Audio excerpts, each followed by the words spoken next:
Hello Santosh, कशासाठी उपोषण धरले तू? चौथा दिवस आहे आज. आतापर्यंत कोणीच आलेले नाही.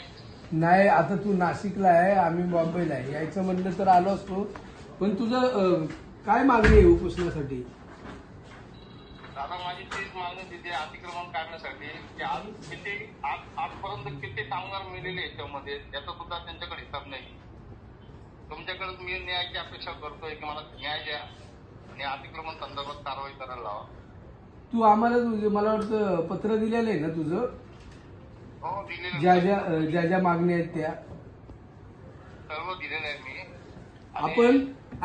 आपण आहे ना, पुढच्या आठवड्यामध्ये माझ्या दालनामध्ये मीटिंग लावतो, संबंधित अधिकाऱ्यांनाही बोलवतो, तुम्ही जेवढे लोक उपोषणाला बसले त्या लोकांनाही बोलवतो. पण माझी एक विनंती आहे, तू आजच्या आज ते उपोषण सोड. दादा, तुमच्या शब्दालाच मी मान देणार दादा. मला तुमच्यावर पूर्ण विश्वास आहे. 100% मी उपोषण सोडणार आता. पुढच्या आठवड्यामध्ये तुमची मीटिंग लावतो मी माझ्या दालनामध्ये. संबंधित अधिकारी जे पण आहेत ना, त्या अधिकाऱ्यांना बोलवतो आणि आपण जे नियमात बसल तशी ती कारवाई करायला लावू. चालेल दादा. मग मी समजू? नाही, मी समजू का तू आज उपोषण सोडणार म्हणून?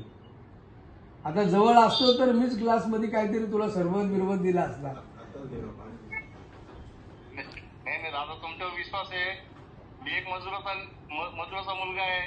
तुम्हाला गोरगरीब दलित लोकांची कैवारी आहे तुम्ही, आम्हाला माहिती आहे. तुम्ही जरूर 100% मला न्याय देतील.